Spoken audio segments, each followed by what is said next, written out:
자, 여러분 안녕하십니까? 이가식 장로입니다. 자, 여러분 그 성경을 이해하는데 어떤 분들은 여러 가지 다른 방법을 쓰기도 합니다만은 여러분께서 성경에 등장하는 인물들에 대해서 내가 알기 시작하면은 관심을 가지고 알기 시작하고 연구하기 시작하면은 그 등장하는 인물들과 인물들 사이의 관계 그리고 연결을 통해 가지고 어떤 사건을 이해할 수가 있고 그 사건들이 모아지면은 성경의 큰 픽처를 우리가 가질 수 있다고 저는 생각합니다. 그래서 오늘 이 시간에는 우리가 캐주얼하게 성경 인물 100인에 대해서 한번 알아보겠는데요. 신구약 성경에 나오는 주요 인물 100인을 알아보는 시간인데 오늘은 첫 번째 시간으로 구약편에 대해서 구약편부터 시작을 하겠습니다.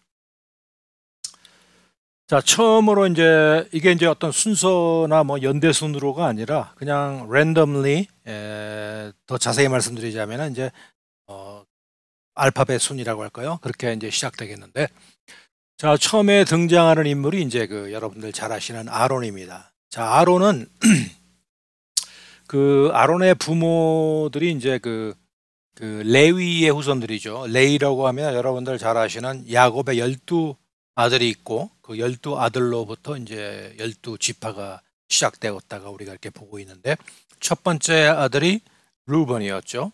그 다음에 시몬이었고 세 번째가 레위입니다.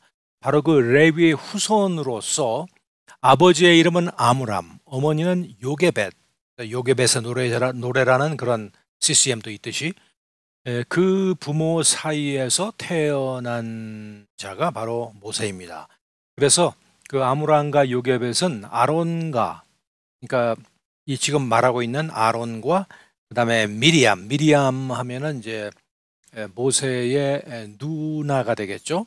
그리고 비로소 모세 이렇게 세 자녀를 낳았는데 그 중에서 제일 형벌인 모세 형이자 이스라엘 첫 번째 대제사장이 아론입니다. 이 정도만 알아두시면 되겠고요. 두 번째로 아벨인데, 아벨은 여러분들 잘 아시는 가인과 아벨 잘 아시죠? 아담과 하와의 둘째 아들입니다. 첫째 아들은 잘 아시겠지만 가인, 그 가인이 그 자기의 동생인 아벨을 살인을 한 거겠죠. 그래서 그 카인은 여러분들 잘 아시겠지만 농부였습니다. 그리고 동생 아벨은 양치기였습니다. 그래서 1년에 한 번씩 하나님한테 정기적으로 제사를 지낼 때에 이상하게도 하나님께서는 아벨의 제사는 받으셨는데 카인의 제사는 받지 않으셨어요. 그래서 우리가 그거를 어떤 의미로 해석해야 될까를 잘 몰랐지만은 히브리서에 보면은 믿음으로 아벨은 가인보다 더 나은 제사를 하나님한테 드렸다. 그러니까 결국은 결론적으로 얘기할 때 아벨이 가인보다는 더 나은 제사를 믿음으로 드렸다 그러거든요. 자, 그래서 어떤 분들은 조금 더 익스펜드를 해서 카인이 농부였기 때문에 곡식을 바쳤고 동생 아벨은 양치기이기 때문에 양을 잡아서 양의 피와 함께 하나님한테 올렸다. 즉 피라는 것은 제사, 속죄를 의미하기도 하고요. redemption을 의미하기도 하고 하나님에게 대한 나의 죄를 씻고 하나님한테 모든 걸 surrender하면서 하나님한테 영광을 돌리는 그런 행위로 볼 수 있습니다. 그래서 그런 면으로 볼 때에 아벨이 믿음으로 가인보다 더 나은 제사를 드렸다. 그렇기 때문에 하나님께서는 아벨의 제사를 받았고 가인의 제사는 받지 않으셨다. 그것으로 인해서 직접 간접적으로 가인이 실망을 하고 불만을 토로하는 가운데 어느 날 가인이 동생인 아벨을 죽인 그런 사건이 벌어집니다. 그래서 카인은 사람이 낳은 최초의 사람이었어요. 그 아담과 이브가 낳은 사람이 낳은 최초의 사람이었고, 아시다시피 아담과 이브는 어떤 태어난 사람이 아니지 않습니까? 그러나 카인은 최초로 나온 사람이었고 또한 아벨은 최초로 사망한 사람이었습니다. 살인을 당한 사람이었죠. 그렇게 알아두시면 되겠고요. 다음에 아브라함이 있습니다. 아브라함은 또 유명해서 여러분들 특별하게 소개를 안 드려도 여러분들 잘 아실 것 같지만은 히브리 민족의 아버지이자 믿음의 조상이요 신앙의 궁극적인 롤 모델입니다. 자, 그래서 아브라함은 히브리인 그리고 아랍인 에돔인의 공통된 조상으로서 유대교, 기독교, 이슬람의 시조로 일컬어집니다. 아브라함이 이제 2166년 아브라함이 2166년에 태어나서 2066년에 이삭을 낳았죠. 그리고 2006년도에 야곱을 낳았고 야곱이 이제 12 아들을 낳음으로 인해서 12지파 이스라엘 민족이 이제 시작이 되었는데 어쨌든 간에 그 히브리인 그 정통 히브리인과 그 다음에 아브라함이 낳은 이삭 그 전에 이스마엘이라는 13살 나이는 많은 형벌이죠. 그러나 서자입니다. 왜냐하면 그 아내 사라를 통해서 낳은 것이 아니라 사라의 그 몸종인 하갈을 통해서 낳았기 때문에 서자의 아들이기 때문에 적자로서 그 계보가 승계가 안 된 상황이죠. 거기서 이제 우리가 말하는 이제 아랍인들이 거기서 그 자손들로부터 태생을 했다 그렇게 보고 있고요.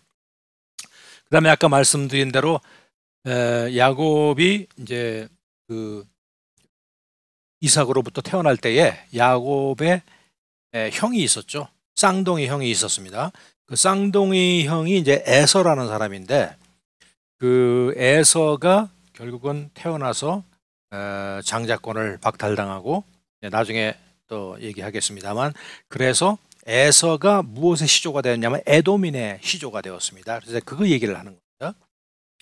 그래서 많은 민족의 아버지라는 뜻을 가진 아브라함은 99살 때에 하느님으로부터 새로 받은 이름이 바로 아브라함입니다. 본명의 뜻은 존귀한 아버지라는 아브라함이었습니다. 그리고 아브라함은 많은 민족의 아버지라는 뜻이었죠. 그래서 아브라함은 175살까지 살았다고 전해지고 있습니다. 자, 그 다음에 이제 아담이 나옵니다. 아담 조금 전에 얘기했듯이 여러분들 간단하게만 얘기해도 아실 겁니다. 하나님이 창조하신 최초의 인간이었고요. 그 아담의 히브리어 뜻은 붓다 또는 흙이라는 뜻을 의미합니다. 아람 자체가 흙에서 왔잖아요. 사람이 태어나면 흙에서 태어나서 흙으로 돌아가는 그런 이치가 이름에서도 우리가 생각을 해볼 수 있습니다. 자, 그 다음으로 네 번째 발람. 우리가 발람이라는 사람의 이름을 많이 듣습니다. 발람 하면은 발람이 여기 있는데 발람의 당나귀가 하나님의 말을 감히 당나귀가 발람한테 한 그런 사건도 여러분들 알고 있죠. 자, 그래서 이 발람이라는 이름의 뜻은 백성을 파멸시키는 자라는 뜻이고요. 옛날 그 중동의 그 지도를 보면은 오른쪽 상단에서 하단으로 흐르는 유프라테스와 티그리스 강이 흐르고 있는데 그쪽 지방에 살던 술사였습니다. 술사.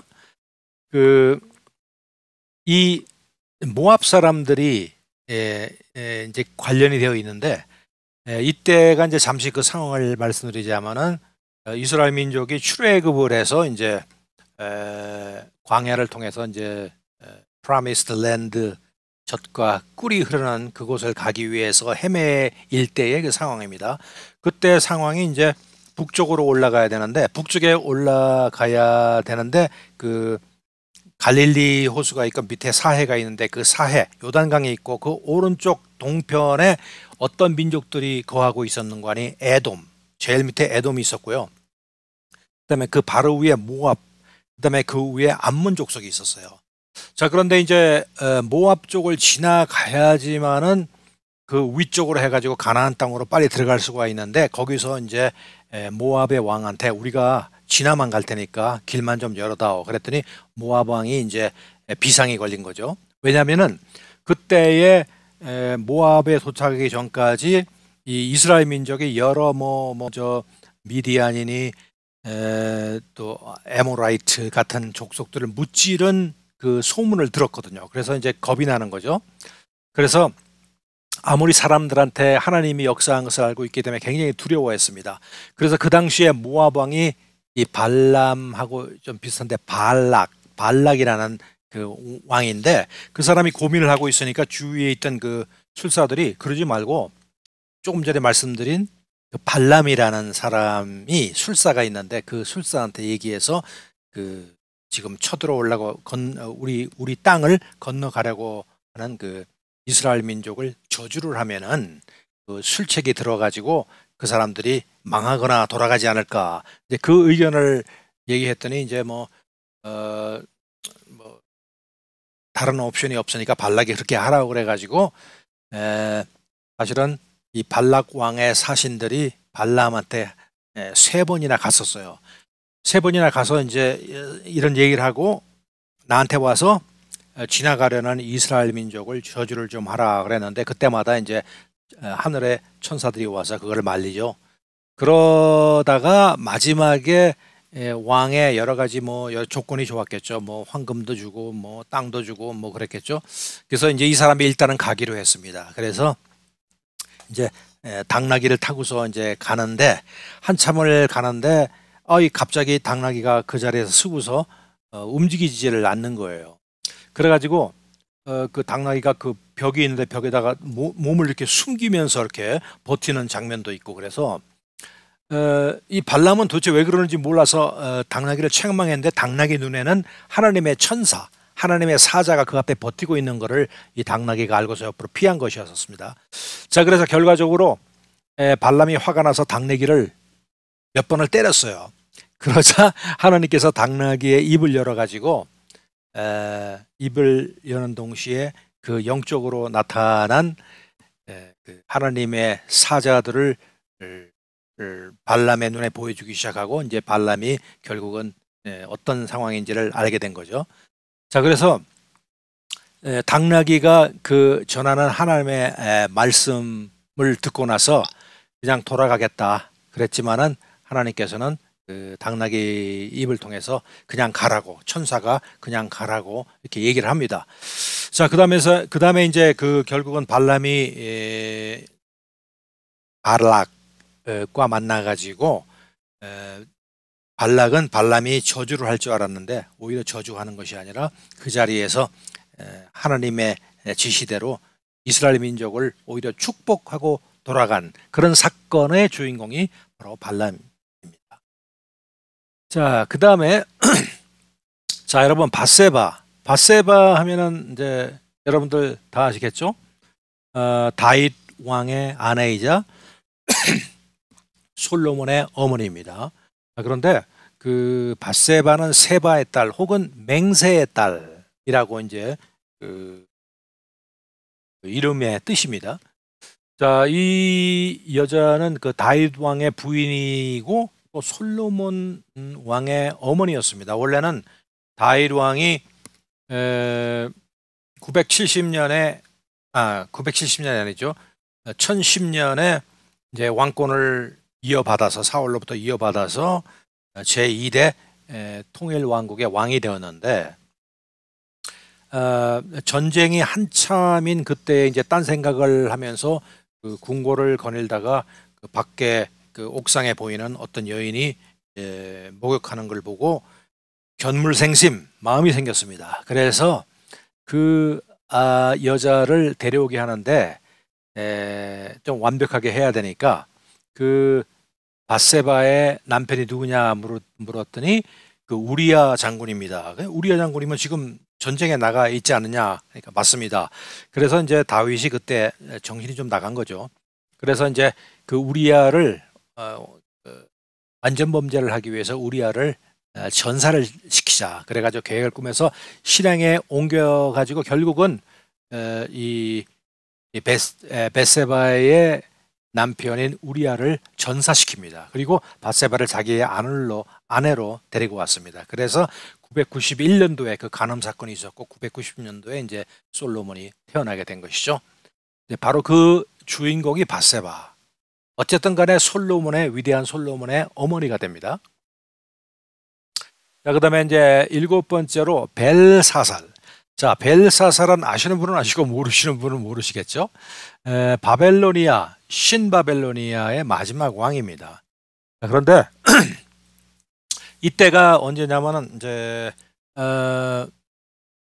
586년도에 남유다가 이제 바빌론에 의해서 망했죠. 그리고 바로 그 전에 몇 년 전에 BC 605년에 이제 다니엘을 비롯해 가지고 유배를 가게 돼. 유배가 아니라 그 포로로 이제 바벨론으로 이제 잡혀가게 됩니다. 자, 그런데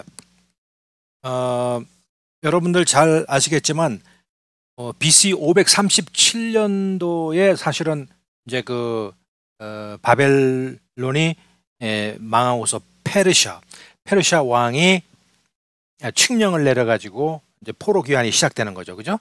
그런데 그 바로 전에 1년 전에 그 고레스 왕, 페르시아 왕 고레스 왕의 칙령이 내려졌고, 그 바로 1년 전인 539년 BC 539년이 이제 바로 지금 말하는 벨사살의 그 나라인 바벨로니아가 망하면서 벨사살이 이제 죽는 그런 해가 되겠습니다. 그래서 성경에 보면은 그 벨사살 왕이 잔치를 하다가 예루살렘 성전에서 포획해가지고 온 금그릇을 가지고 술을 마시면서 흥청망청하고 있는데 갑자기 벽에 그 사람의 손이 나타나서 이제 글을 쓰는 거예요. 그래서 이제 벨사살이 무서워가지고 점쟁이들을 불렀는데 아무도 해석을 못하고 있는데 그 벨사살의 어머니가 다니엘의 얘기를 들어가지고 다니엘을 추천했습니다. 그래서 다니엘이 메네 데겔 우바르신이라는 것을 얘기하고 해석을 또 올렸습니다. 그래서 해석은 결국은 이제 뭐 하나님이 보시기에 흡족하지 않은 행위를 벨사살 바빌론이 하니까 바빌론의 정한 기간이 끝나고 바빌론이 멸망할 것이다. 그리고 벨사살 왕도 하나님이 보시기에 의롭지 못한 왕이니까 역시 죽을 것이고, 바빌론이 둘로 나눠져서 메대와 페사로 넘어간다, 뭐 이런 등등의 메시지를 전해 듣는 순간에 그 메대와 페르시아의 연합군의 공격을 받아가지고 그날 밤 결국 다니엘의 예언처럼 벨사살은 살해를 당하고 맙니다. 그때 바로 바벨로니아의 마지막 왕이 벨사살 왕입니다. 자, 그 다음에 이제 보아스라는 사람이 있는데요. 보아스는 그 룻의 남편이자 다윗 왕의 증조부이자 예수 그리스도의 계보에 이르는 조상이 됩니다. 자, 근데 이 룻은 누구냐? 우선 룻을 얘기하기 전에 이 보아스라는 사람이요. 그 여러분들 기억하시는지 모르지만 그 여호수아를 중심으로 이스라엘 민족이 요단강을 건너서 이제 가나안 땅으로 들어갔을 때에 그 여리고성을 멸망시키기 바로 전에 정탐꾼을 보내가지고 상황을 조사했죠. 그때 정탐꾼 2명 중에 한 명이 살몬 장군이라는 사람인데, 그 살몬 장군하고 이제 기생아합이 정보를 줘가지고 그 정보를 주는 대신에 너를 살리겠다고 그래가지고 그 표시를 해가지고 나중에 그 공략했을 때 라합이 사는 그 집은 살려주죠. 그것이 인연이 돼가지고 그 살몬 장군하고 기생 라합하고 결혼을 했습니다. 자, 결혼을 해서 나온 그 아들이 바로 이 보아스입니다. 자, 그럼 룻은 누구냐? 룻은 이제 나옴이라는 사람이 있었는데, 나옴이라는 사람이 가나안 땅에 이제 기근이 들고 살기가 어려우니까 2 아들을 데리고 이제 모압 땅으로 간 것입니다. 자, 모압 땅으로 가서 어떻게 해보려고 그랬는데 이상하게 남편도 죽고 2 아들도 죽어버렸어요. 그래가지고 이제 며느리 둘이 있었는데 며느리 둘 보고 너희들 다 이제 네 갈 길 가라.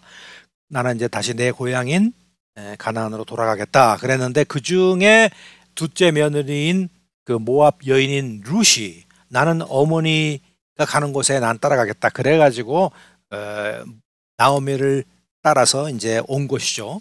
자, 거기서 나오미의 전략에 따라서 행동을 해서 결국은 보아스와 결혼을 하게 됩니다. 그래가지고 오벳을 낳았고 이세를 낳았고 뭐 다윗의 증조부가 됩니다. 그래서 그리스도 계보에 이르는 조상의 리스트에 이 보아스가 들게 되었습니다.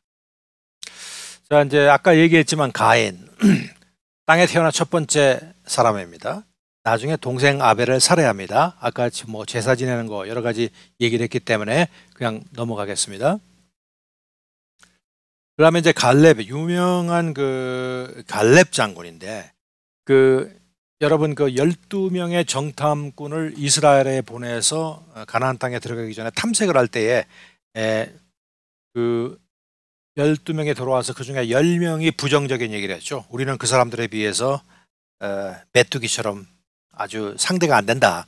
이제 그런 식으로 얘기했는데 그 비겁한 정탐꾼에 맞서서 이스라엘에게 약속의 땅 가데스 바네에 들어가도록 촉구한 바로 그 사람이 갈렙입니다.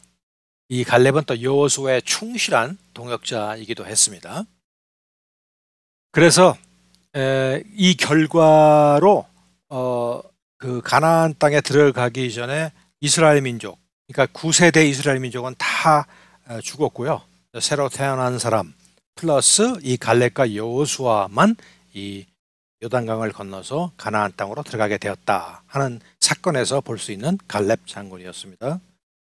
자, 그 다음에 고레스, 여러분들 고레스 조금 전에 제가 말씀드렸죠. 고레스 칙령, BC 538년에 고레스 칙령을 내려서 첫 번째로 이제 수룹바벨이라는 사람이 대제사장이 이스라엘 민족을 끌고서 온 그런 사건이 있었는데 그때 유명한 고레스 장군입니다. 이 고레스 장군은 페르시아의 왕이지만은 하나님께서 특별하게 사용을 하셨어요. 칙령 내린 것도 마음의 동함 없이는 칙령을 못 내리겠죠.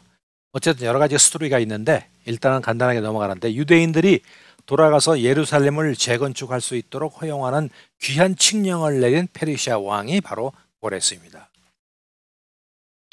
그 다음에 다니엘에 대해서 알아보겠습니다. 자, 다니엘은 느부갓네살 왕과 다리우스 왕 치하의 바빌론 총리였습니다. 그리고 벨사살, 조금 전에 말씀드린 벨사살 왕의 성벽에 나타난 손글씨를 해석한 사람입니다. 다니엘은 BC 605년에 그 세 친구들과 함께 처음으로 바빌론으로 포로로 끌려왔었죠. 그래서 영특함 때문에 이제 여러 왕들에 의해서 발탁이 되고 여러 가지 모험도 많았지만 결국은 바빌론의 총리까지 올라가는, 그래서 그 다음에 조금 전에 말씀드린 페르시아에 의해서 바빌론이 망하고 페르시아 중간 단계의 그 왕국이 존재할 때도 다리우스 왕과 함께 바빌론을 통치한 그런 또 역사가 있고요. 하여튼 다니엘은 유명한 사람, 뭐 여러분들 뭐 더 이상 설명 안 해도 아시겠지만은 다니엘의 이름의 뜻은 하나님이 나의 심판자라는 뜻이고 가장 유명한 것이 이제 그 느부갓네살 왕의 꿈을 해석하고 묵시적인 환상을 받고 해석할 수 있는 이 다니엘서의 영웅 다니엘에 대해서 알아보았습니다. 자, 그 다음에 이제 여러분들 잘 아시는 다윗 왕입니다. 이스라엘의 가장 위대한 왕이라고 할 수 있고요. 솔로몬의 아버지입니다. 그리고 시편 절반 이상을 쓴 그 저자이기도 합니다. 다윗은 여러분들 잘 아시겠지만은 다윗 이전의 왕이 사울이었죠. 사울 왕이 1050년 왕이 된 후에 BC 1040년에 이제 다윗이 태어났고 그 다음에 이제 기름을 붓고 그 다음에 이제 다윗과 골리앗이라고 하는 유명한 사건이 이제 BC 1020년에 있었고, 그래서 이제 다윗이 왕권을 이어받고 위대한 일을 많이 했고 하나님의 성전을 건축하고 싶었는데 결국은 하나님께서는 너는 피를 너무 많이 묻혔으니까 너희 아들 때에 가서 성전을 건축하게 하리라 그래가지고 이제 그 일이 솔로몬 자기 아들한테 넘어간 그런 왕입니다. 아주 위대하고 시편의 절반 이상을 쓰고 아주 유명한 정치를 한 왕, 다윗 왕. 그다음에 이제 드보라라는 사람이 있는데요. 바락이라는 사람이 있었는데 바락이 가나안 땅을 무찌르도록 도운 이스라엘 여선지자, 유일한 여선지자이며 사사입니다. 자, 그래서 드보라라는 그 이름의 뜻은 벌이라는 뜻이랍니다. 그래서 이제 사사와 선지자의 사명을 경험한 이스라엘의 네 번째 유일한 여자 사사였습니다. 조금 전에 말씀드린 그 드보라가 하나님의 소명을 받을 때는 그 여러 가지 전쟁이 심하였을 텐데 그와 동시에 그 임금들이 백성을 심하게 학대할 때였었습니다. 그래서 이스라엘 백성이 하나님한테 부르짖은 것을 이제 하나님께서 들으시고 이제 드보라를 일으켜서 용사, 그 조금 전에 말씀드린 그 바락 있죠. 이 바락과 함께 스볼론과 납달리 지파에서 뽑은 1만 명을 군대로 해서 가나안 군대를 섬멸시킨 그런 아주 용감무쌍한 여선지자이며 사사 드보라였습니다. 그 다음에 이제 엘리는 여러분들 많이 들어보셨겠어요. 성막에서 사무엘을 키운 이스라엘의 대제사장입니다. 블레셋 사람들이 블레셋 사람들에게 법궤를 빼앗겼다는 소식을 듣고 큰 슬픔에 잠겨서 뭐라고 할까, 충격을 받아서 떨어져서 목배가 떨어져서 이제 죽었죠. 여러분들 잘 아시는 아들이 그 흠니와 비느하스, 아주 그 능력이 없이 태만한 그런 아들들이었죠. 이들이 이제 갑질을 일삼고 또 이제 하나님 자체를 업신여기는 태도였지만은 뭐 요즘도 그렇지만은 아들을 마음대로 할 수 있습니까? 그래서 슬퍼하면서 그 대신에 그 당시에 그 자기 밑에 들어온 후보자 그 사무엘한테 갖은 애정을 다 쏟았습니다. 자, 그래서 이제 조금 전에 말씀드렸지만 그런 아들들이, 엘리야의 아들들이 블레셋 전쟁에서 전사를 했다. 그리고 또 거기다가 또 그 언약궤까지 잊어버렸다라는 소식을 들을 엘리가 의자에서 굴러떨어져서 목뼈가 떨어져서 죽었다라는 것까지 이제 아시면 되겠습니다.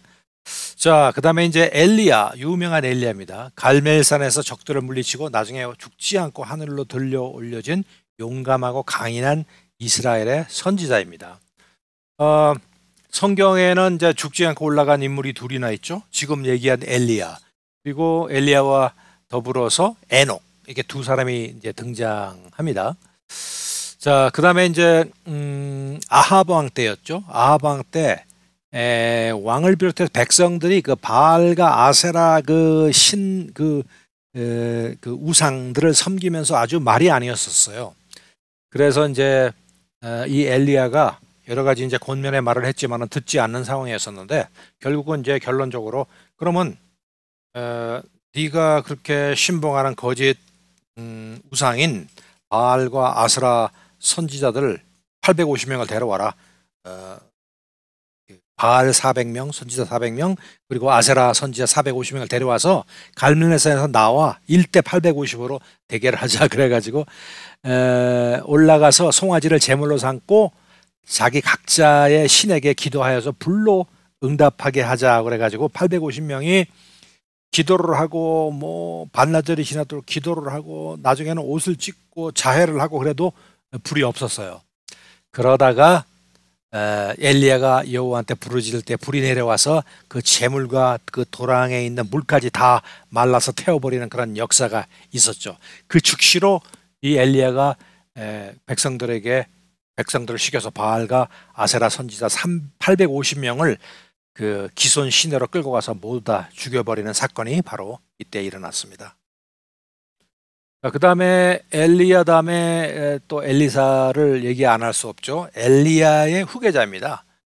엘리야의 후계자로 요단강을 가르고 수넴 여인의 아들을 죽은 자 가운데서 살리며 특히 나아만 장군의 문둥병을 고친 사람입니다.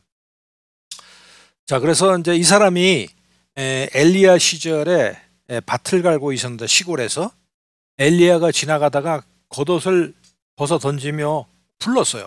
그랬더니 왔는데 결과적으로 농부를 불살르고 소를 백성에 주어서 먹이게 하고 엘리야를 따라가서 엘리야의 제자가 되었습니다. 여러분 신약 때도 예수님이 부르시니까 자기 하던 일 다 때려치고 따랐던 그 제자들을 생각해 보시면은 우리가 현실적으로 보면 과연 저럴 수가 있을까 그러는데 하나님께서 감동을 하면 못하는 일이 없거니와 또 그 당시에 그런 상황들로 볼 때에 하나님께서 12제자들을 부르실 때는 특별한 섭리의 손길로 제자들을 부르셨다는 것을 우리가 알 수 있겠습니다. 마찬가지로 엘리야도 엘리사가 부를 때에 과감하게 다 손이 농군이 다 버리고 따라오게 된 것은 하나님의 영이 그를 이제 인도하심을 우리가 볼 수가 있겠습니다. 자, 그 다음에 이제 한 8년 동안 같이 엘리야를 따라다니면서 이제 견습을 하다가요. 이제 엘리야가 하늘로 올라가기 위해서 세 번이나 작별 인사를 했는데도 끝까지 이제 뭐 잘 가라고 하지 않아서 도대체 네가 뭐를 나한테 원하는 거냐 그랬더니 이제 그 엘리야가 유명한 말을 하죠. 당신의 영감을 배나 돌라고. 그래서 이제 배를 주고서 또 이제 그제서야 이제 하늘나라로 올라가니까 엘리사가 엘리야의 겉옷을 가지고 오면서 이제 선지자의 직분을 감당하기 시작했다라는 유명한 일화가 있고요. 또한 그 아람 왕의 군대 장관의 나아만이 문둥병자가 되어가지고 여차여차하여 요단강에 7번 몸을 씻은 다음에 그 병을 낫게 해준 그런 사건도 바로 엘리사가 주인공이게 되겠습니다. 자, 그 다음에 에녹, 조금 전에 말씀드렸죠. 죽지 않고 엘리사와 함께 땅에서 하늘로 올라간 두 사람 중에 첫 번째 사람입니다. 이 에녹은 그 아버지가 성경에서 가장 오랫동안 살았던 그 여러분들 누구죠? 무드셀라. 969년 살았죠. 그 무드셀라가 아버지예요. 그리고 아의 증조부가 이제 바로 이 에녹이 됩니다. 그다음에 성경에서는요 에녹에 관해서 얘기하는 분량은 뭐 많지는 않습니다. 그런데 이제 조금 전에 말씀드린 산채로 승천하였다는 내용이 워낙 그 임팩트가 있는 유명한 인물로 알려져 있습니다. 자, 그다음에 에서는 아까 제가 말씀드린 것 같은데 야곱의 형이자 에돔 사람들의 조상입니다. 에서라는 것이 이제 붓다, 털이 많다 이런 뜻이 있거든요. 그래서 여러분들 야곱과 에서의 그 아버지인 그 이삭의 그 아내인 르베카가 쌍둥이 아들 중에 큰 아들로서 그 이름이 털이 많다라는 뜻에서 이제 에서로 이렇게 지었다고 합니다. 에서는 성경에도 나와 있듯이 이제 어려서부터 사냥을 좋아했고요. 그 사냥한 고기로 부친 이삭을 기쁘게 한 사람입니다. 그래서 사냥에서 돌아와 배가 고파 죽을 때에 이 야곱의 잔꾀에 넘어가서 장자의 명분을 팥죽 한 그릇과 바꿔 먹었기 때문에 훗날 모든 그 장자권인이 그 이스라엘의 시조가 되는 그런 권리를 자기의 동생인 야곱에게 넘길 수밖에 없었던 사람 에서였습니다. 자, 그다음에 이제 에스터. 자, 에스더는요 자신의 백성을 멸망해서 구원한 유대인 페르시아 여왕입니다. 이 사람은 본명은 하다사인 것을 왕위에 오른 다음에 에스터라고 고쳤다고 전해집니다. 그 아비하일의 딸로서 어릴 때부터 이제 어머니와 아버지를 잃었어요. 그래서 마침 그 사촌 오빠인 모르드게의 양육을 받아서 사촌 오빠지만은 양아버지처럼 이제 그렇게 지내오던 중에 그때 이제 그 바빌론으로 유배 왔을 때입니다. 그때에 페르시아의 그 왕후 왕후가 아니라 그 왕의 이름이 아하수에로라는 왕이 있었는데 그 아하수에로가 잔치를 할 때에 술이 거나하게 취해서 자기 왕후를 좀 자랑하고 싶어서 오라고 그랬는데 왕후가 내가 왜 나의 귀한 몸을 그 신하들한테 엔터테인먼트로 내가 보일 수 있냐 그래가지고 그거를 거절을 한 것이 빌미가 돼가지고 결국은 그 와스디가 이제 패출을 당하죠.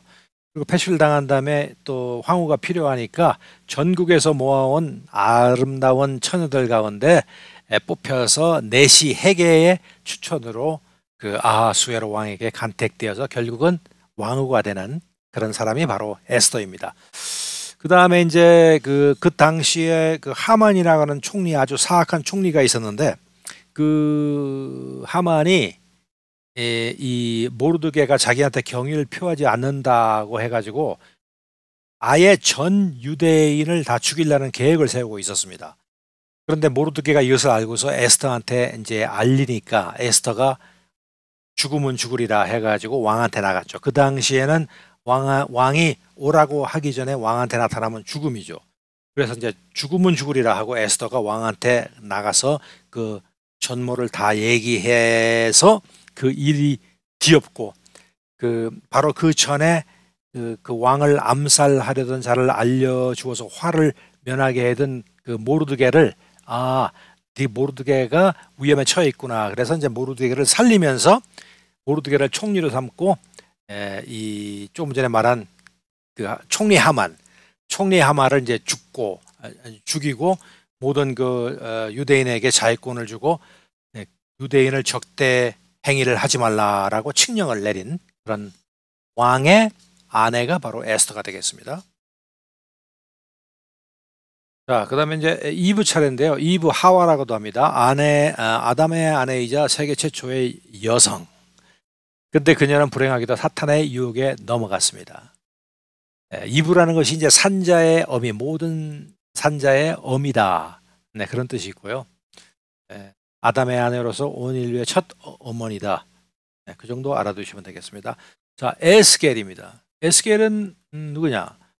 에스겔은 선지자이자 제사장으로 바빌론 포로 기간 동안 바빌론에 있던 유대 민족의 주요 종교 지도자가 되었습니다.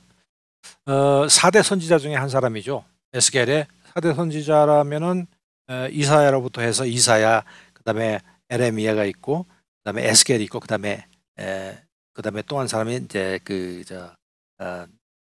다니엘. 4대 선지자 중에 한 사람으로서 에스겔이 포로가 되어서 이제 거주하는 가운데 하나님의 계시를 받아서 에스겔서를 기록을 했습니다. 아주 그 마음에 강팍한 백성들이 우상을 숭배하고 악을 행하는 데 대해서 담대하게 공격을 하고 뭐라 그럴까요? 회개를 하라고 일컫던 유명한 대선지자입니다. 자, 그 다음에 이제 시간이 많이 지나가니까 빨리빨리 진행하겠습니다. 에스라, 학식이 많은 유대인 서기관이자 제사장입니다. 3번의 유대인 귀환 중에서 2번째로 귀환했습니다. 이때가 귀환이 이제 칙령이 끝난 다음에 BC 537년도부터 귀환을 하겠는데 첫 귀환이 이제 수룹바벨이 귀환했고 2번째가 이제 에스라, 3번째가 이제 느헤미야 이런 식으로 이제 진행이 됩니다. 에스라 레위 자손 아론의 18대 손인 시드기야 왕 때 대제사장이었던 스라야라는 제사장이 있었는데 그 사람의 아들로서 그 사람 역시 모세 율법에 능한 서기관이었습니다. 그래서 이제 포로로 있을 때도 항시 하나님의 말씀을 묵상하고 율법에 정통하게 공부를 하고 애국 정신과 그 성전 짓는 데 대해서 투철하는 것 사명감에 있었던 사람입니다. 그래서 이 사람이 그 고레스 왕 칙령으로 예루살렘에 이제 귀환을 허락받고 돌아오자마자 이제 그 성전 건축을 시작한 사람입니다. 자, 성전 건축이 이제 사실은 돌아와가지고 그 다음부터 시작을 했지만은 BC 537년에 와서 536년부터 시작을 했습니다. 그런데 20년이 걸렸어요. 거기는 여러 가지 사건이 있지만은 그 사마리아인들의 그 모함과 또 동료들의 질투로 인해 가지고 그게 중단되다가 여차여차해서 20년 만에 BC 516년에 완성된 것을 우리가 볼 수 있습니다. 자, 그 다음에 기드온은요, 이스라엘의 6번째 군사 지도자입니다. 이 사람은 300명의 선택된 군사로 엄청나게 우세한 미디안 적군을 물리친 사사입니다. 여러분 잘 아시죠? 300명을 밤중에 몰래 그 수몇 명의 그 적군을 둘러싼 척하면서 항아리 속에 횃불을 가져가서 갔다가 거의 가까운 지점에 가서 항아리를 깨고 소리를 지르고 그러니까 미디안 적군들이 자기네들끼리 서로 죽이고 그래서 결국은 그 미디안 적군을 물리친 유명한 사사가 기드온이 되겠습니다. 자, 그 다음에 하갈입니다. 하갈은 아브라함의 두 번째 부인, 첫 번째 부인 이름은 뭐죠? 사라죠. 사라가 잉태를 못하니까 사라가 초조해가지고 하느님의 말씀을 더 믿고 기다려야 되는데 하갈을 자기 몸종을 그 아브라함과 동침하게 해가지고 생긴 그 아들이 바로 이스마엘인데 그 바로 이스마엘의 어머니가 하갈입니다. 그 다음에 한나. 자, 한나는 아까 저희가 얘기한 그 선지자 사무엘 있죠. 엘리의 멘토를 받아서 유명한 사무엘이 됐죠. 선지자가 됐죠. 그 사무엘을 낳았는데 그 어머니가 이제 한나예요. 하나님께 아이를 낳게 해달라고 부르짖었지만은 아이를 못 낳다가 결국은 이제 하나님께서 사무엘을 허락하셨습니다. 그 아버지 이름은 이제 그 엘가나라는 사람인데 그 두 아내 중에 한 사람입니다. 그 한나라는 이제 이름의 뜻이 은총이라고 합니다. 자, 그 다음에 히스기야 왕. 히스기야는 유다의 13번째 히스기야 왕입니다. 하나님한테 기도하여 유명합니다. 15년의 생명을 연장받은 자입니다. 그런데 성경에 의하면 아주 전심으로 여호와를 경외하고 백성을 잘 다스리는 고로 열왕 중에 이만한 왕이 없었다고 기록된 바로 이 히스기야 왕입니다. 근데 이 사람도 하나님의 명령을 어긴 적이 몇 번 있었습니다. 아수리아가 20만 명의 포로를 잡고 막대한 배상금을 요구하니까 히스기야는 그 성전에 있는 금이니 뭐니 다 모아가지고 장식품과 국가의 보고까지 털어가지고 그 요구를 응하게 되었고 훗날에 이제 그 병들어 죽게 제가 조금 전에 말한 대로요 15년을 그 생명 연장을 간구하여 15년을 이제 더 연장 받은 사람이 바로 히스기야. 자, 그 다음에 이제 호세아는요 이스라엘의 영적 간음을 예시하기 위해서 하나님께서 고멜이라는 창녀와 결혼하라고 명하신 이스라엘의 선지자입니다. 자, 과연 얼마나 많은 사람들이 그런 하나님의 말씀을 명령을 따를 수 있겠냐고 의심도 하겠지만은 이 호세아는 아주 순종을 한 표본 케이스입니다. 그 호세아서가 바로 이제 이 호세아가 지은 그 서인데요. 이스라엘 민족이 우상 숭배한 죄를 깊이 책망하고 앞으로 오실 그 구세주를 신망하게 하였다고 하는 그 신약에서 3번 정도 인용까지 된 그 책이 바로 호세아서입니다. 그 다음에 이제 이삭입니다. 이삭은 아브라함의 약속된 아들이자 야곱의 아버지가 되겠습니다. 이분 그 이삭이 그 성경에 별로 그렇게 많이 나오진 않았어요. 나오진 않았는데 이제 워낙 성품이 온유하고 겸손하고 정직하여서 그저 농업에만 전념하고 아브라함이 이래라 그러면 이래고 저래라 그러면 저래라고 할 정도로 야곱처럼 그 아주 그냥 컬러풀한 그런 생활을 하지 않고 평온하게 생활하였다고 합니다. 유명한 것은 이제 부친이 여호와의 명령이라고 모리아 산에 데려가니까 순종하면서 따라 올라가서 가다 보니까 왜 몰랐겠어요. 자기를 제물로 바친다는 걸 알았겠죠. 그래도 순종하는 마음으로 있었는데 결과적으로 하나님께서 아브라함의 그 믿음을 아시고 아브라함과 이삭을 더욱더 축복해 주신 그런 사건이 여기서 있었습니다. 그리고 이 모리아 산에서 이 이삭을 죽이려고 할 때의 그 상황이 흡사 그 예수님이 십자가에 달리실 때와 같은 그런 모형이라고도 얘기를 하고 있습니다. 자, 그다음에 이사야.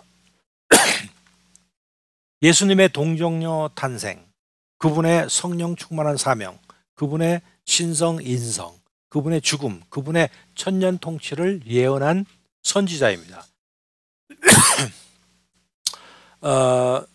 이 이사야라는 이름은 여호와의 구원이라는 뜻이고 귀족 출신인 아모스의 아들이며 4대 선지자 중 가장 위대한 자입니다.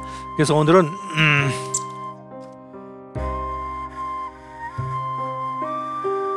일단